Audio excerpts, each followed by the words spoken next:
Hello, hello, my fellow geeks. Welcome to the Indian AvGeek, and my name is Vishal Mehra. This is the most exciting week for us pro wrestling fans. It's the WrestleMania week. So, shout out to all of you cheering for your favorite faces and heels. But this is not a wrestling podcast. Not yet, at least. Eventually, we will do a Boeing versus Airbus and a Air India versus Emirates episode, but that's some time away. And coming to our guest for this week, he needs no introduction. Widely regarded as one of the sharpest minds in all of aerospace, he's been dissecting jet engines, decoding defense trends, and predicting the fate of flying metal tubes since the Cold War era. Aren't we back in Cold War? Meet Richard Aboulafia, Managing Director at AeroDynamic Advisory, where he's charting the future of aviation with his trademark insight and wit. But before this, Richard spent an incredible 32 years at the Teal Group, where as Vice President of Analysis, he became legendary for his work on the world military and civil aircraft briefing, and for guiding the industry through decades of turbulence and tailwinds alike. He has advised ministers, penned columns for Aviation Week, and even schooled US Congress on market dynamics. Oh, and he once declared the A380 as the ultimate niche product. So, he's got spice. Richard, welcome to the show. So glad to have you. Hey, great to be on, Vishal. Thanks for having me on. Absolutely. What got you into aviation, Richard? The fact that I could. The question is, I think, why wouldn't everybody want to be obsessed with aircraft? I mean, you've got technology that's fascinating. You've got a air transport system that brings people around the world close together. You've got a key part of national defense, keeping countries free and safe. And then, of course, maybe most of all, come on, have you met aviation people? They're the best in the world. So why would you not want to be part of this industry? And why would you not be obsessed with it? However, sadly, my family does not see it that way. But That's probably the best answer I've ever heard on the show. Do you think the background, or rather your background in war studies, helped influence your perspective on aviation trends? yeah, thanks for asking. I remember back 100 years ago in grad school, and it really was all about air power. Specifically, I studied the relationship between technology and strategy. Does one drive the other? Vice versa, what have you? And I wound up doing my master's thesis on the second echelon Warsaw Pact forces and how to destroy them with air power. And I thought of my dad's days in World War II. He was an 18-year-old infantryman, and what it must have been like. And, just the prospect of, well, being able to keep a country secure with technology rather than with large numbers of young lives. I mean, I think that definitely influenced my thinking about the industry.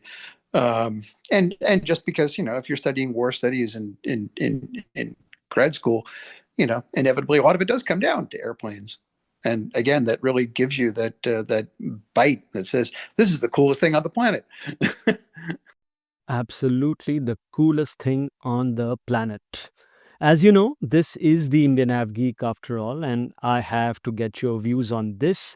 Your assessment of India's aviation market, and, especially with the growing middle class and increased connectivity initiatives, more than 70 new airports in the last decade or so. It's been hectic. Yeah, it's the most exciting thing on the planet, in my mind. I mean, you've got the demographics are fantastic. It's over a billion people, a big chunk of them, and a growing number becoming middle class, and therefore you've got that wonderful. The way to look at air travel growth for emerging markets, of course, is that you take a certain GDP multiplier and that becomes your air travel growth number. And with an emerging market where a lot of people are entering the middle class like India, it's basically a 2x multiple, which means if you have a GDP growth of, say, 3%, you get 6% air travel growth. China used to be like that. China for decades was like that. China aviation was the thing. And for the past few years, China has slowed markedly. Basically, there's all kinds of structural and economic issues in China that India has years to go before they hit. And until that happens, you're going to see this sort of, 7, 8, 9, 10, 11, 12% growth per year, which is incredibly exciting. The only, of course, challenges are more on the infrastructure and creating sustainable businesses. But there, too, we've seen a lot of progress. I was going through one of your recent presentations, and in one of the slides, you had written, India wants its traffic back, right? Yeah. How do you view the role of Indian carriers like Indigo and Air India in shaping regional and global aviation dynamics? Yeah, well, here again, it's hugely exciting, right? I mean, for many years, you had the three superconnectors in the Gulf states really taking advantage of feeding traffic, especially from South India through Abu Dhabi, Dubai, and Qatar, Doha, and that was largely because the Indian airline scene was not great. You had the relative failure of Jet Airways. You had Air India that never really amounted to very much, quite frankly, despite its promising origins 100 years ago. Um, but in recent years, it's terribly exciting. You've got Air India completely reforming, trying again with completely different management under Tata Group, which is, of course, a company that has a great deal of respect out there. You've got Indigo, as you say, getting into international markets, and boy, they seem well run. So it's really exciting. Of course, there's also, gets back to my grad school days, the relationship between technology and strategy. The sad truth is that jets used to, well, they weren't terribly favorable to direct flights to India from anywhere, both in terms of range and economics. I remember flying from Chennai to Frankfurt 747 at the outer end of its capabilities. Nowadays, of course, you have planes like the A350 or 787 that can do that range and more with great economics. So why do you need to stop in the Gulf states? So I think there's so much potential here for point to point travel. We were just talking about Indigo.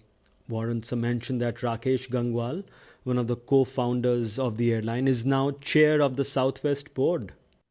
Yeah, that's right. He's got a great name in the business, no question. And boy, they've got challenges. I hate to blame private equity, but Elliott Management seems to want to make this airline something that maybe it shouldn't necessarily be. So I'm a little concerned, and hopefully, a strong leader can thread the needle to sort of stand up for the carrier in places where it needs standing up. Many global airlines have worked with aircraft manufacturers in designing the next generation of aircraft. Whether it's the A380, how the Gulf superconnectors were deeply involved, Emirates was so deeply involved, or the 777X recently, there are numerous examples, right? What do you think? What will it take for an Indian airline to have a seat at the table? Do you believe an Indian carrier or carriers can or will influence the way the next generation of aircraft are designed and developed? No, absolutely. And I think you need, three things really. One, of course, is just to be a good market, a good, consistent market. You buy enough planes, people pay attention to you. The second, of course, is just a good engineering department. Some airlines are kind of virtual. They don't necessarily have much by way of engineering, but then there are others that have deep engineering backgrounds like Singapore, Lufthansa, or someone like that. And then the third, of course, closely related to the second, is a significant MRO department that would motivate you to be part of an aircraft launch process, so you can also take advantage of basically being a maintainer for other people, a second and third party maintenance provider. So, considering that MRO is, of course, a key strategic area for India's aviation industry, and considering the availability of good, solid engineers in India, and considering the growing market that these Indian airlines are, I would think it's just a matter of time before they get to what you're talking about and do have a seat at the table. How do you compare Airbus and Boeing's strategies in addressing market demands for narrow body and wide body aircraft? Yeah, the backlog says it all. It's amazing. They're equally matched in every segment, almost every segment, except for the mid market. That is to say, the 200 to 240 seat mid-sized, mid-ranged. Basically, the A321 Neo is killing it. I mean, hands down, and it's become the determinant in what looks like it could be a 2/3, 1/3 market share if Boeing doesn't do anything. And this doesn't affect India very much because India, as a market for an A321 size aircraft, it's not terribly important. This is more of a transatlantic machine, maybe an intra-Asia machine, a little bit Middle East, Europe, but heavily transatlantic. But there's over 5,000 of these things on backlog, and Boeing is a ways from even having the Max 10 certified. And when it is certified, frankly, it's about 1,500 nautical miles light relative to the 321 Neo LR XLR. So Boeing has a real problem there. In every other way, the two manufacturers are pretty equally matched. That's a great segue, Richard. Why hasn't Boeing been able to address the challenge posed by the XLR? What do you think? Well, to be blunt, up until recently, their management was worst in class. You know, Jim McNerney's objectives were to crush the back of labor, and to have some kind of, I don't know, locker room bragging rights over, running a company. He wasn't very good. Dave Calhoun, I would argue, was perhaps the worst CEO of any industry. I wish I knew other industries better. Um, Kelly Ortberg, his replacement, long awaited replacement, has a great name. He's had a rocky start, but he's got tremendous credentials. Everyone is, hoping that he'll do the right thing, get Boeing new product development back on track. That's job one in my mind. How do you see Embraer doing? The recent results have been encouraging, but what ails them as far as expansion in markets like India? I was reading there are only about 40 Embraer built civil and defense aircraft in all of India right now. So it's a very modest number. Yeah, well, part of it, of course, is their product line. But first, let me start and back up and just say Embraer is arguably the single best run, consistently best run airframer around. Boy, are they good. And they design very impressive products at very, very reasonable prices in terms of development cost. I mean, they keep it on time, on budget, and products that the market wants.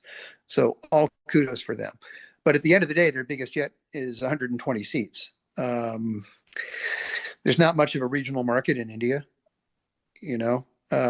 What there is turboprops. Because frankly, that's fine. You don't have all that long to fly, so why not fly in a cheap and cheerful turboprop? Embraer, boy, if they entered the big market to compete against Airbus and Boeing, they would kill it in India. They would kill it in a lot of places. A lot of the airline industry would cheer them on.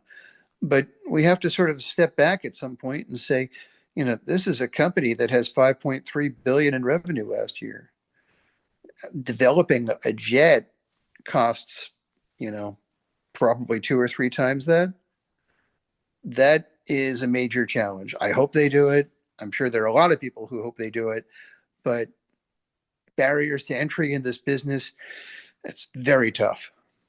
And why do you think the E2 hasn't been a runaway success for them? It's a great aircraft. Yeah, I think the simple answer there, I mean, it's because it's a great jet. It's a good question. So why is this great jet not a runaway success? When take you back to when Embraer and Boeing were talking about merging back, their commercial units back 6 years ago, I think, somewhere around there. And one of the rationales was that, frankly, until somebody big got control of Embraer's supply chain, they would have a hard time getting their costs down. Because if you're a supplier, what's your incentive to discount with Embraer? The volumes are so low. So the idea was Boeing would come in and say, well, we're running your supply chain now. We'll get your costs down. That didn't work out. Now, Meanwhile, at the same time, Embraer's competitor on the E2, which of course was Bombardier, basically had to pack it in. They ran out of money, so they sold to Airbus. So, long story short, Airbus is now in charge of Bombardier's former supply chain, able to get costs down. Embraer is still wrestling with their relatively high costs for manufacturing an E2. To a certain extent, you got to compete on price no matter how good your product is. So, I think that's the answer to your question, unfortunately.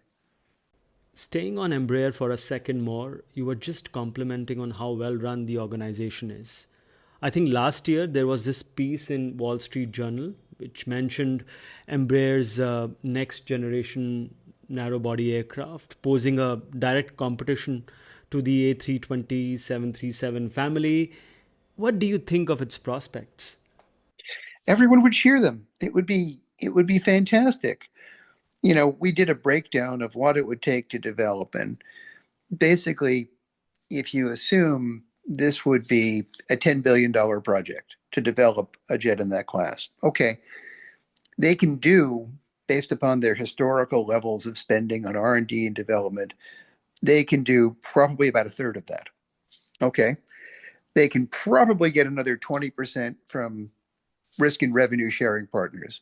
The usual folks who are part of the industrial process, first tier contractors and the aerostructures business, engine makers, avionics makers, whatever else.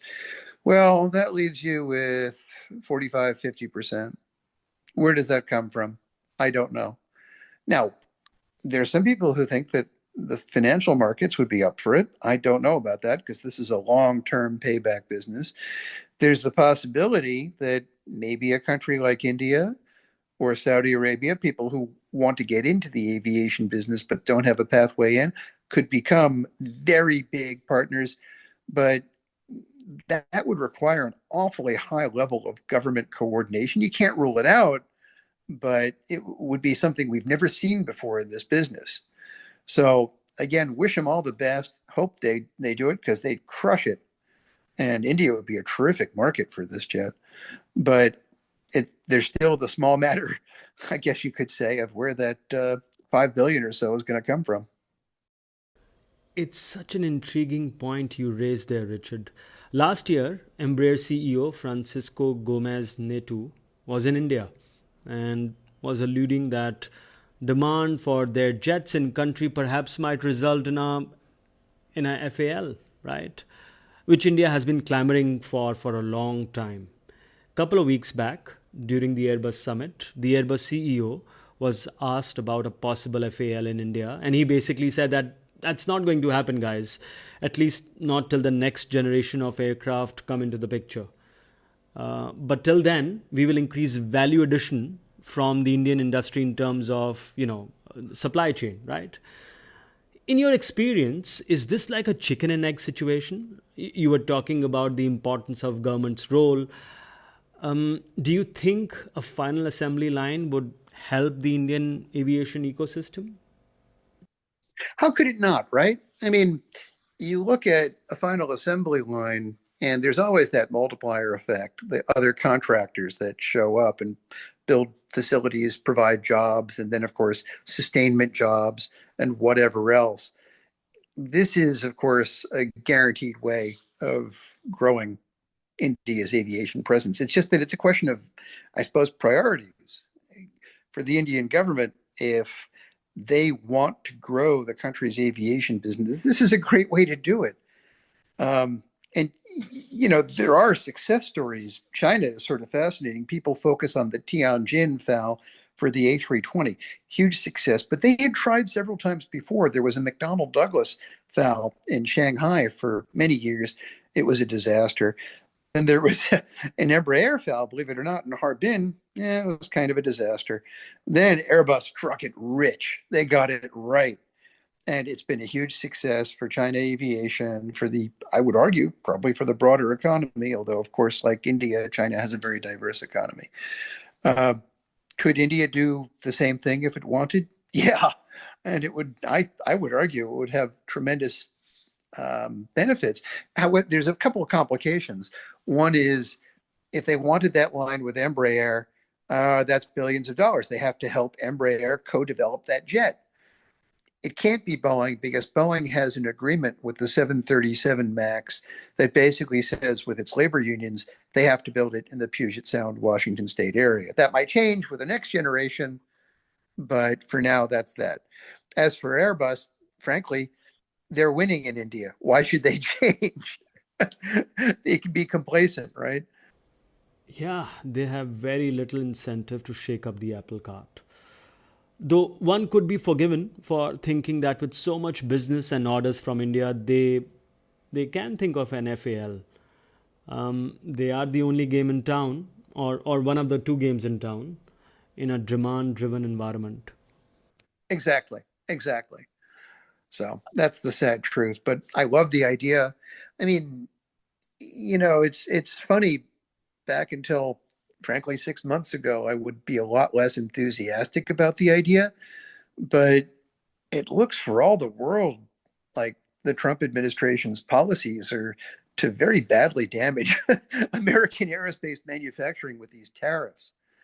Um, so why not profit from that stupidity by taking the exact opposite approach? Don't impose tariffs. Instead, create incentives for people to come and manufacture in your country. The exact opposite. So I love the idea. I'm sad for what's going on here. I hope these tariffs are canceled.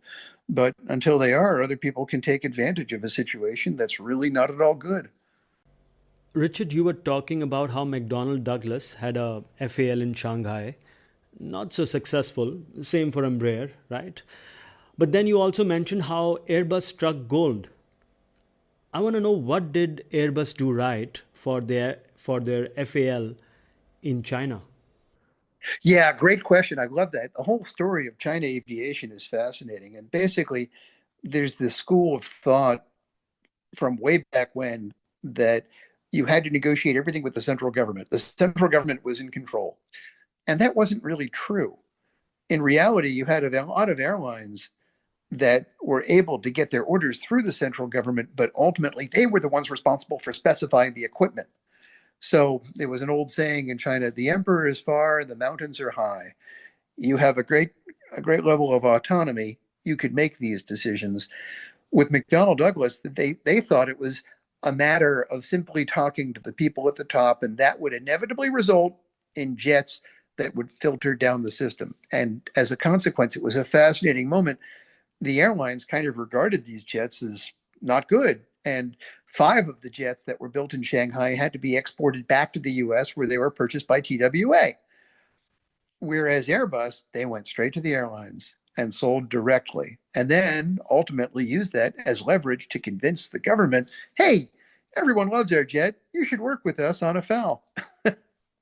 Interesting. Let's change gears a little bit. Do you think supersonic travel will make a comeback with new aircraft manufacturers like Boom Supersonic? Yeah, I'm not at all a fan. I mean, it looks like a sinkhole for investors, to be honest. I mean, I had the privilege 30 years ago of flying on the Concorde once, and I'll never forget. But to be very honest, I'm as fanatic as you'll get. Absolutely fanatic. I love aircraft. If I had to actually pay for that ticket myself with my family's money, nope, nope, nope, nope, nope, nope. And that is reality. A supersonic flight, because of course of the nature of fuel consumption and whatever else, is always going to be very, very expensive, especially relative to commercial air that is subsonic, because that's just getting cheaper every day as planes get more efficient. Now, boom, what's particularly bad is that, look, there are three people in the world who can build a good commercial engine for you: Pratt and Whitney, General Electric, and Rolls Royce. They all said no. So at this point, they're cobbling together an engine in someone's basement or something. I mean, I don't care what kind of freehand drawings they do of aircraft or test planes using ancient engines they use. Until you have a roadmap to a new supersonic commercial engine, this is all just for show.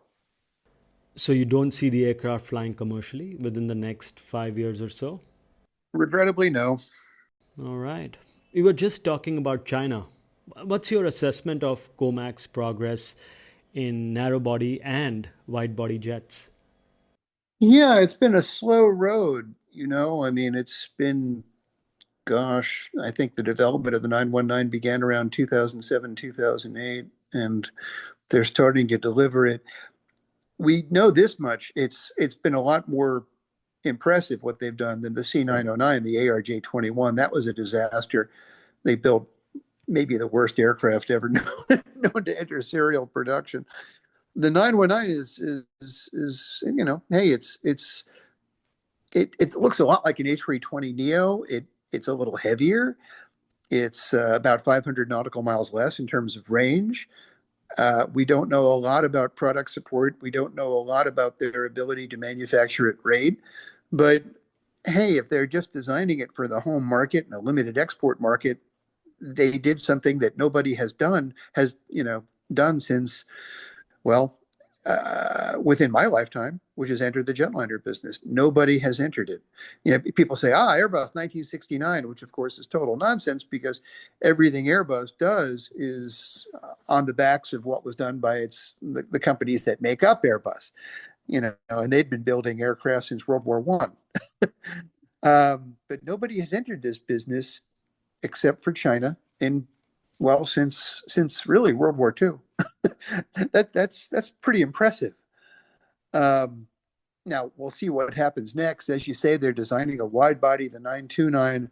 We'll see where that goes. It's kind of intriguing, but here again, if we'd had this conversation 6 months ago, I would have said forget about it. But if America is going to damage its manufacturers by imposing tariffs on imported products, and China doesn't do that, then China has an advantage.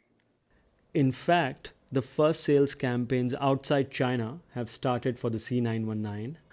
That's right. I was reading the other day how Vietjet has recently become the third airline in the region outside China to fly a Comac aircraft. Do you see airlines outside China trusting these aircraft more and more? Well, it's going to take a few years of demonstrated performance on Chinese carriers, of course, and they haven't really made the kind of massive investments you need in product support. As you know, that's billions of dollars that need to be spent. And until you do that, the answer to your question is no. But maybe they'll get there in 5, 10 years. We'll see. And a lot of it, of course, a big complication is all of the value add of the C919 comes from the West, engines, avionics, whatever else. So there is the big issue that if they want to replace those components with Chinese components, how well do those Chinese components perform? We don't know the answer to that either. Or maybe they'll just keep them Western powered. We don't know. Geopolitically, China and Russia are collaborating on different fronts. We all know that.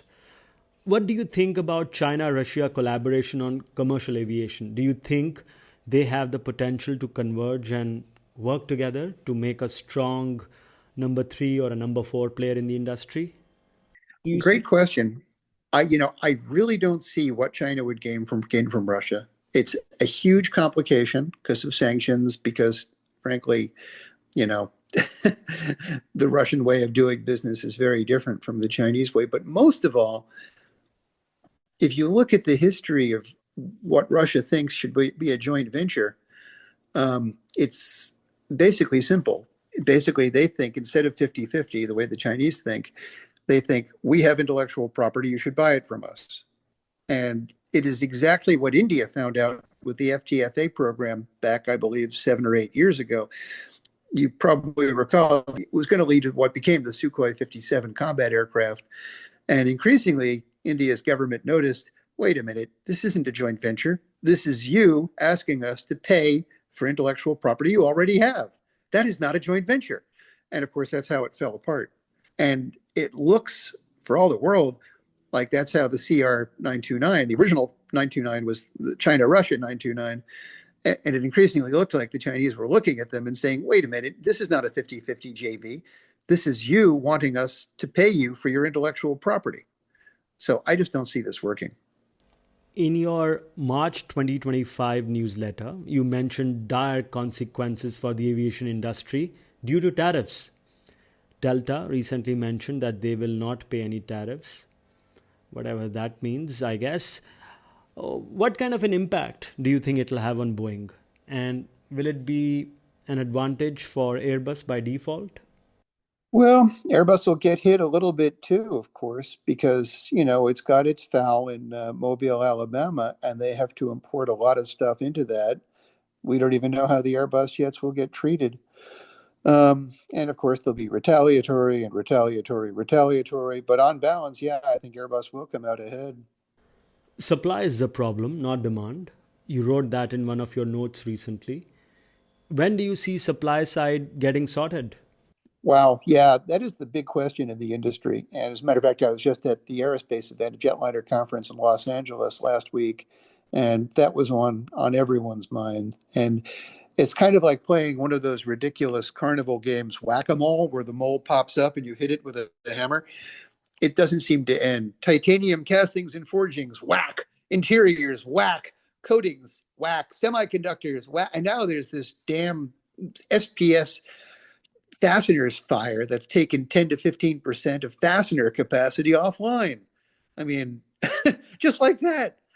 So you have to wonder, but I think it's pretty safe to say that it's at least another 3 years.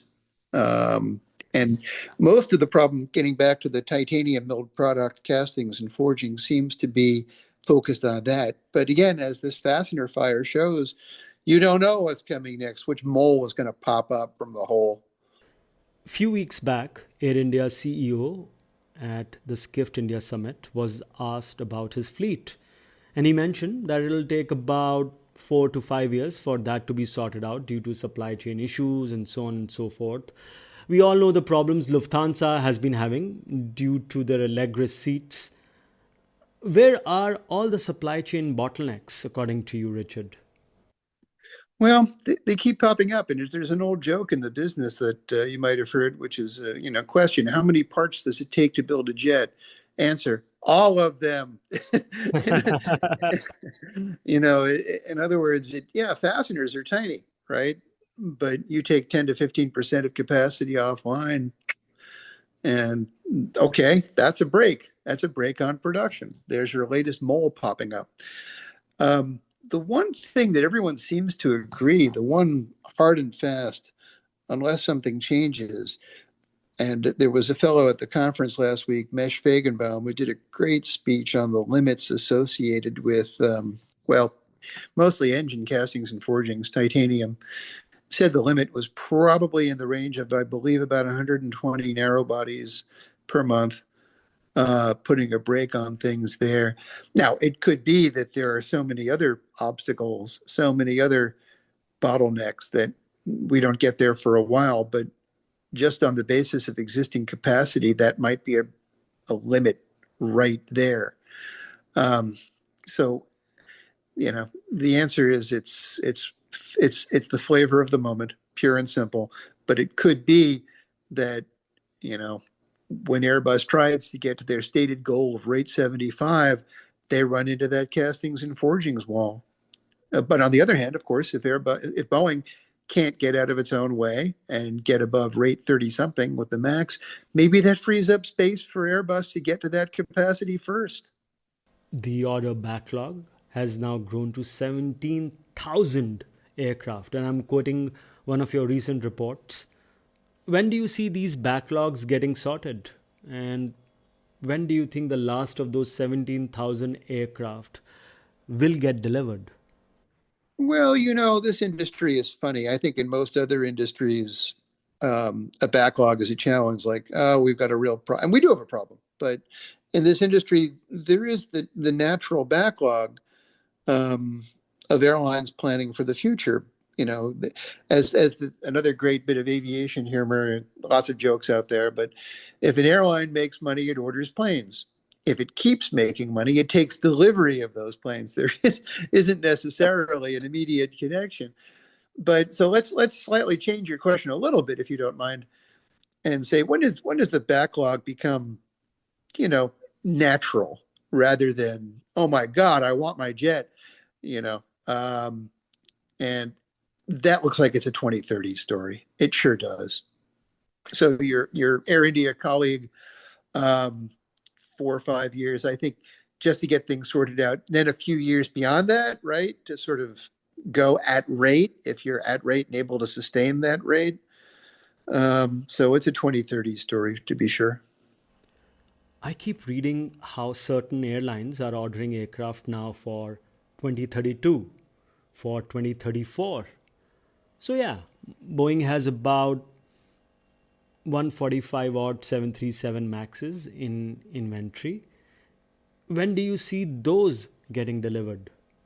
Some of them need some work because of storage.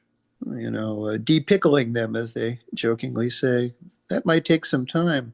Then, of course, there's the added complication that additional fuselages from Spirit Aerosystems are in storage too, and they need modification. We see that existing inventory situation getting sorted out over the next year and a half, 2 years. But there are other complications. Some of them are Max 7s or Max 10s. We don't know what certification looks like with that, do we? I mean, that's a challenge too. Yeah, but there's I think there's hope that with Trump now in the office, Boeing would apply for some leniency and will probably get it, right? Um, Yeah, that's probably right. But we'll see. yeah. No guarantees. Your all-time favorite CEO, Dave Calhoun, had said not to expect a new Boeing jet this decade. When do you see a new clean sheet jet coming out of the Boeing minds? Will it be a 797? Will we see a 797? Yeah, I mean, I think they need to do something about that middle market, don't they? I mean, they absolutely do. In terms of nomenclature, yeah, 797 sure seems natural to me, but um, you've got big questions here. Um, do you want to do something significantly different in airframe architecture? In other words, do you want to go with a truss braced wing or maybe even work with Jet Zero on that blended wing body? That's a fascinating design. And of course, on engines, you've got GE and Safran moving forward with open rotor and the RISE program, which may or may not be open rotor. And then, of course, you've got Boeing saying, actually, we prefer ducted. But either way, it's probably going to be a new type of engine, be it a ducted, very high bypass turbofan or an unducted engine. Big question. So getting to your question, I think it's probably safe to say that the best case scenario is 2034 or something, And for that, they need to take out their pen and paper right about now, right? or not too much longer than now. That's right. That's right. What about Airbus's next big thing? I mean, they're having a great run right now, but innovation has to be critical for an aerospace company, right? It is. It really is. You've got to keep that engineering core engaged. And to Airbus's credit, they've been spending on their engineering core. No one knows what they're doing, but they have been spending on it as they should. Um, I, you know, I guess we'll see. But as you say, they have very little incentive to innovate when they're rapidly heading towards 2/3 of the market. Well, they did talk about their hydrogen powered aircraft called the Zero E project. It is anybody's guess how that would turn out to be. When I had shared that link with you, Richard, you had some interesting adjectives for it. What are your views on that? Oh, thanks. Thanks for asking. Yeah, to me, it's a perfect illustration. You could have groups of smart people, but what if they don't talk to each other? It's just sort of a dumb process using smart people. So if you were to get scientists and engineers, these men and women in lab coats, and you say, you know what? Why not liquid hydrogen? It's got good energy density. And not only that, but one of the first engines ever run in the jet engine world it used it, hydrogen. Wow. Okay, let's go ahead. Let's get money from the European Union to go ahead with this. Great. $1 billion. Why not? And then nobody walks over to the other people and they say, wait a minute, wait a minute. So liquid hydrogen, you need to keep that in large pressurized containment vessels and cryogenically cooled to negative 253 degrees Celsius. Okay. Right now, you can't even put passengers next to cargo in a combi aircraft. How the hell are you going to certify something with passengers next to a toxic fluid, negative 253 degrees Celsius in a containment vessel? Well, we didn't really think about that. Okay. And not only that, but half your plane is taken up with this stuff. And by the way, your wings are useless because they can no longer hold fuel. This is an economic disaster. So it's not just the safety people you didn't talk to, it's the airline economics people you didn't talk to. Nobody is talking to each other. You just have these people in a room saying, oh, this fluid is useful. Let's go with it. It's a nightmare of bad organization. As my prep work for our chat, I was listening to your chat with Courtney Miller from Visual Approach Analytics, and you had made the exact same point. I remember thinking to myself, how come these guys are not thinking like this? Do you think like this is a hobby for Airbus folks, or I remember Steve Jobs had once mentioned that Apple TV is a hobby project for Apple. Do you see the Airbus hydrogen project as somewhat similar? That's right. I mean, I think that might be well the case. A lot of that hydrogen budget actually came either directly or matching funds from the government. And, you know, governments, they're good for funding low, high risk, high payoff, long-term possibilities. And maybe they just said, hey, maybe there'll be a miracle here. Why not give them $1 billion? It's not really clear how much of Airbus's own money was spent or is being spent on this. If it was, well, maybe it is sort of a hobby, or more directly, if you've got lots of engineers, you need them for a future new product launch, but you can't use them now, then yeah, why not do this? I have another question on Airbus. Do you see the A220 as the next A320 money spinner for Airbus? I've been reading how an A220 500 would be in such a sweet spot. Do you think that's what it needs to be more successful? Maybe new and larger engines also? Yeah, I mean, and there are fascinating possibilities here. First of all, not just is it a very sweet spot, it's just that the one place that Boeing really makes money is the Max 8 and Max 9. So if you target that with an A220-500, that's a strategic victory. And on top of that, if you can convince, say, a Southwest to break with its 737 only fleet strategy by going with an A220-500, that's an even bigger strategic victory. Now, the complications, if you want to make an A220-500 that has the same range as the 300, you need, as you say, a new engine that breaks engine commonality. Okay, maybe that's worth it. Okay, do you reinvent the Dash 300 and 100 with the new engine? Do you get a new cockpit that gives full commonality with the A320 family? Okay. Um, by the way, the current A220 wing is built with a rather interim proprietary Bombardier composite materials called resin transfer infusion. Do you replace that with either metal or Wing of Tomorrow from Filton, Airbus? Okay, you see where I'm going with this. There are so many big roadmap decisions that it's going to take a long time before they sort it out. But the idea is great, and I think it is the next possible big thing. So, on paper, it looks good to you. Yeah, it might be a great idea. It's just going to take a long time to fully, sketch out what people want. And Richard, what's your assessment on the 777X? Do you see Boeing sticking to the new deadline of 2026 first delivery to Lufthansa? This is the most delayed jet we've seen in our lifetime, I think, maybe ever. Um, but again, Boeing is under new management. I like that new management. I can't help but, wish them the best. You kind of have to be a cheerleader at some point, just hoping they recover. And clearly, this is one of the most important parts of that recovery. So that, and maybe there is a somewhat more industry friendly attitude at the FAA, as you say. Uh, so in our forecast, yeah, we've got a few planes delivered in 26.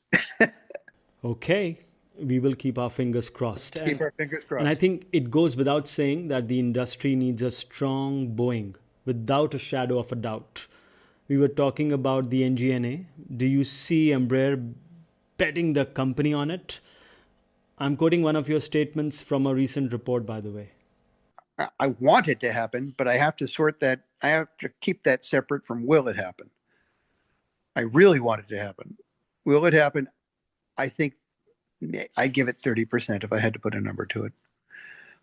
One real complication is if you look at the success they've been enjoying in business jets recently. I mean, they've got some really big orders that have come in. Those are profitable, and it's really easy to reinforce your position in the business jet industry with a tiny fraction of the investment needed for a big jetliner. So we look at that and we think, yeah, that seems to be an argument against putting money. On the other hand, hey, if you want to be big, you know, the business jet industry is the second biggest commercial aero business. It's worth about 25 billion a year. But look, commercial jetliners, that's worth 110, 120 billion a year. You want to be a big aerospace company, that's what you have to go after. So do you want to be big or do you want to be profitable and secure? If they want to be profitable and secure, they'll pursue business jets. If they want to be big, they go with jetliners. I don't know what they'll do, but I think the odds are against going big. So, do you see Boeing making another go at Embraer? With Oh, I thought that was a good idea, right? I mean, I thought it was. I really did. There's a lot of bad blood there. um, But now you have new management. You've been mentioning how they are the right people at the right place.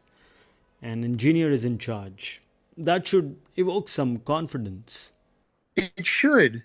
It should. I mean, both sides have learned a lot. Frankly, I think Embraer has learned to not be so trusting because their deal break fees, were I think like 100 million or something, which was very small. Maybe if they made it $1 billion deal break fee, that would be a different story. I love the idea, but it just seems really fraught right now. Yeah, Boeing Uh, has lots of things to sort out at and their. then there's that. Yeah. That's right. Do you see any innovation as far as the cargo aircraft space is concerned, Richard?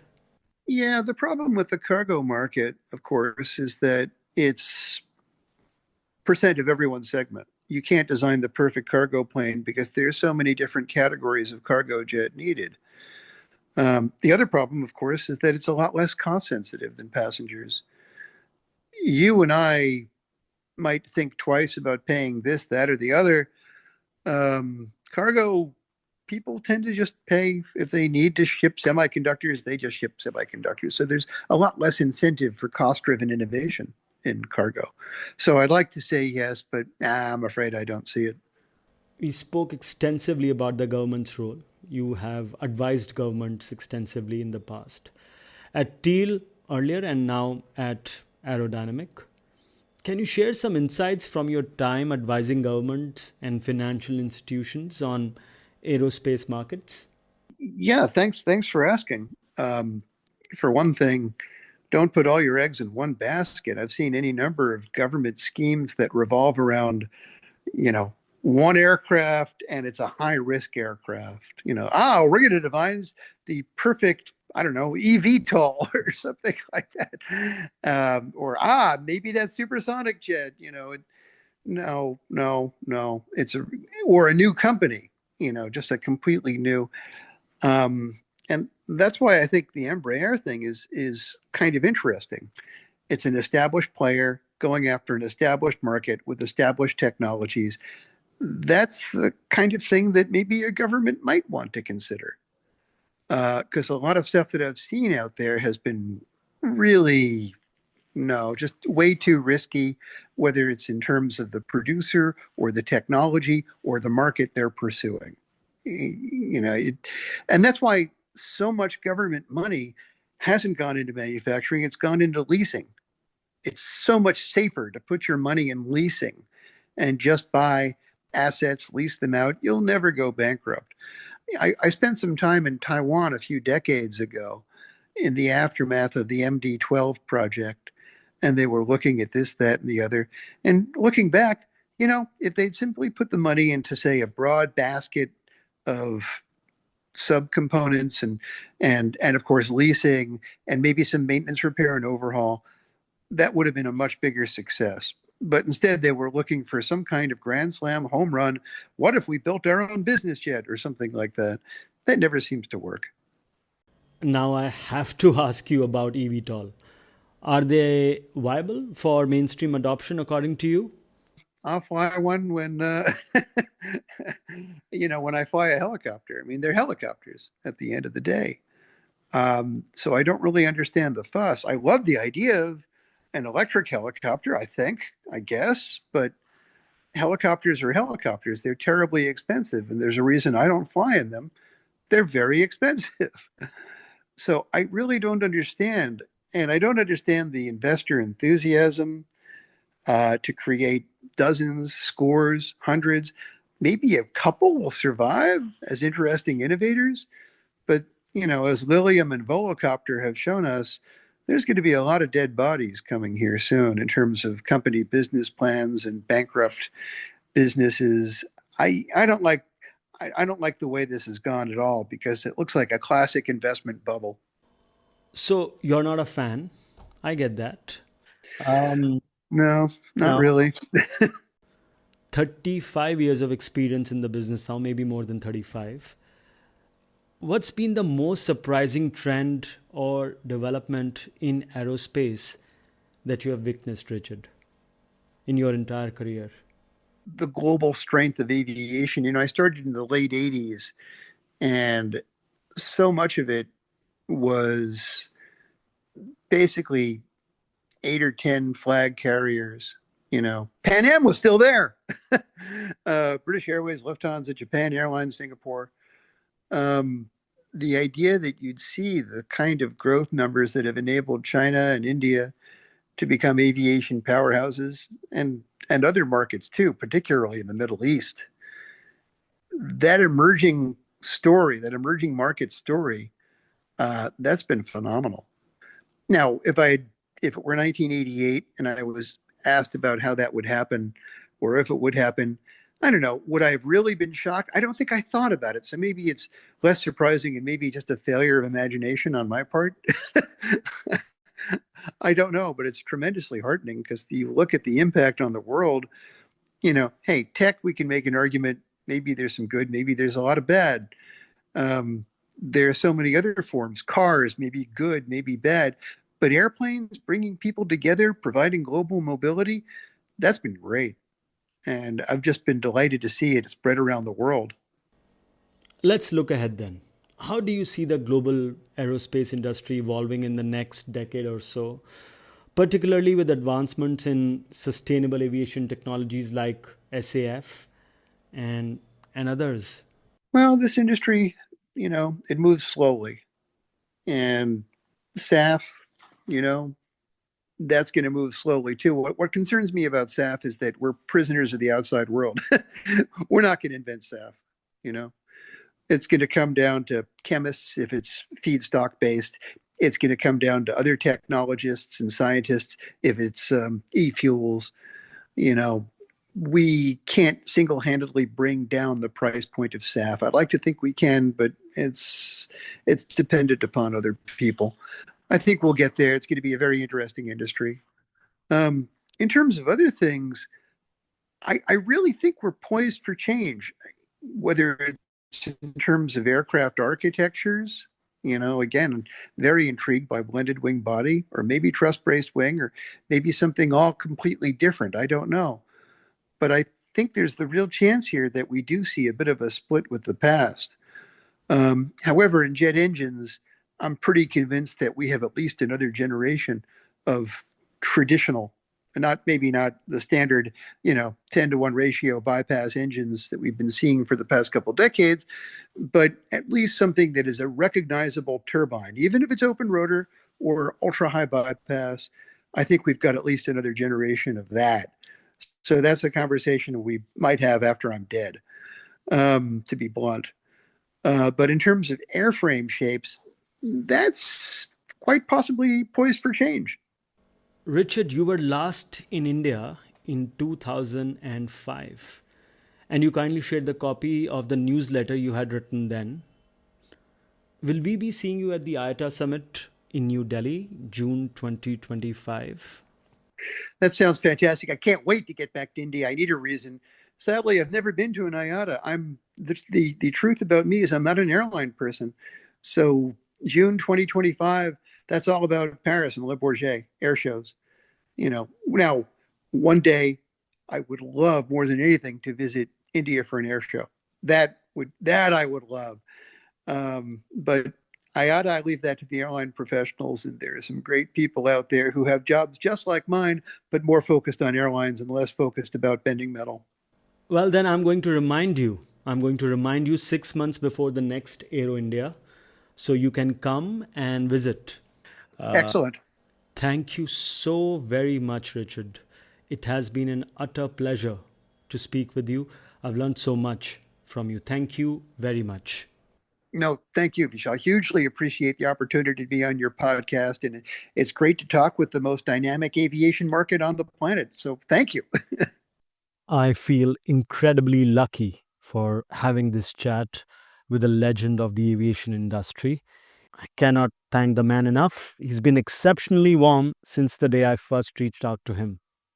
Next week, we have a man from the sky on the pod. Another brilliant conversation awaits. Till then, if you've enjoyed the episode, don't forget to subscribe, my friends. Leave a review and share it with your fellow AvGeeks. Richard is not on X, but very active on LinkedIn, and I'm at Vishal Mehra on X. With that, keep your tray tables up, your seatbelts fastened. I wish you well and happy flying, my friends.